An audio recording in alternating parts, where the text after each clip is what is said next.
Baik, saya akan menjelaskan tentang teori Holland. Pada tahun 1973, Holland menjelaskan bahwa interaksi individu dengan lingkungan dapat menghasilkan karakter pada pilihan pekerjaan dan penyesuaian lingkungan pekerjaan. Inti dari teori ini itu adalah proyeksi dari kepribadian individu dengan suatu pekerjaan, di mana Holland berpandangan bahwa minat karir seseorang adalah hasil perpaduan dari pengalaman hidup seseorang dan keseluruhan kepribadiannya, sehingga minat tertentu akhirnya menjadi suatu ciri kepribadian, di mana ada 6 tipe pada teori Holland ini. Yang pertama itu adalah tipe realistik. Tipe realistik ini menggambarkan bahwa bagaimana orang itu memiliki skill dalam bekerja dengan mesin, alat, binatang, atau pada umumnya menghindari aktivitas sosial seperti mengajar, penyembuhan, atau dokter, atau bekerja dalam hal penyuluhan. Dan orang pada tipe kepribadian ini biasanya memiliki pribadi yang praktis, mekanis, dan realistis.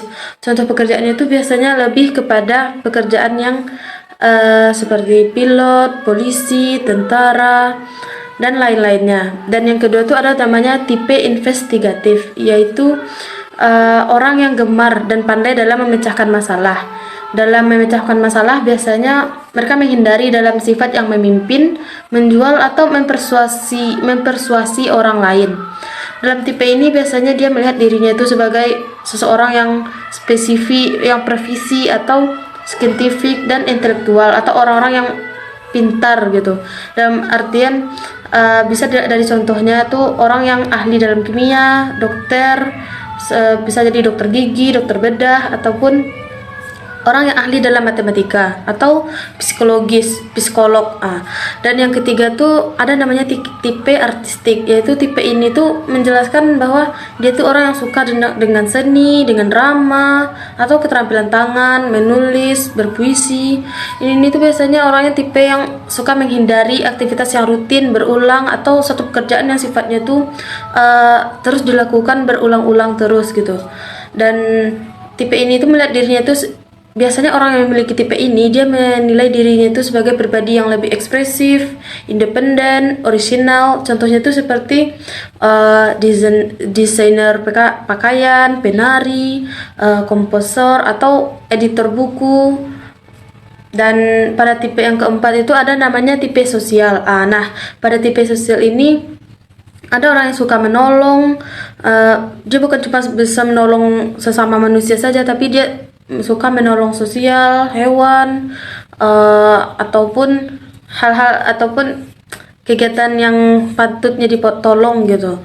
Seperti orang yang suka mengajar, konseling, merawat, atau memberi informasi. Pada pekerjaan ini biasanya mereka menghindari pekerjaan yang berhubungan dengan mesin, alat, binatang, atau untuk mencapai suatu maksud tuh tipe ini melihat dirinya itu sebagai pribadi atau orang yang suka menolong, bersahabat, dan bisa dipercaya. Atau kita bisa lihat dari contoh karir dari tipe ini itu adalah seorang guru, konselor, perawat, atau pekerja sosial. Dan yang kelima itu adalah namanya tipe enterprising, yaitu pada tipe ini orang yang suka memimpin, mempengaruhi orang lain, atau menjual gagasan-gagasan yang dimilikinya. Dan pada umumnya orang yang punya tipe ini tuh dia menghindari aktivitas yang membutuhkan observasi mendalam dan pemikiran yang analitis. Pada tipe ini biasanya kita melihat diri kita tuh sebagai orang yang berenergi, ambisius, atau orang yang suka bersosialisasi. Dan contoh dari pekerjaan ini tuh biasanya pengacara, hakim, atau sales. Dan tipe yang terakhir tuh ada namanya tipe konvensional. Pada tipe ini tuh biasanya orang yang suka bekerja dengan angka-angka atau berkas-berkas dan segala hal yang serba diatur gitu, serba teratur dan terjadi berulang-ulang kali. Dan pada aktivitas pekerjaan ini biasanya tuh dia melihat dirinya tuh sebagai pribadi yang teratur dan mengikuti sistem yang sudah baku atau sudah ada sistemnya gitu. Contoh pekerjaan itu biasanya seperti sekretaris, teller bank, ataupun kasir. Sejenis pekerjaan yang dilakukan berulang-ulang kali dan konsisten. Mungkin cuma itu dapat saya sampaikan tentang materi teori Holland pada kali ini. Terima kasih.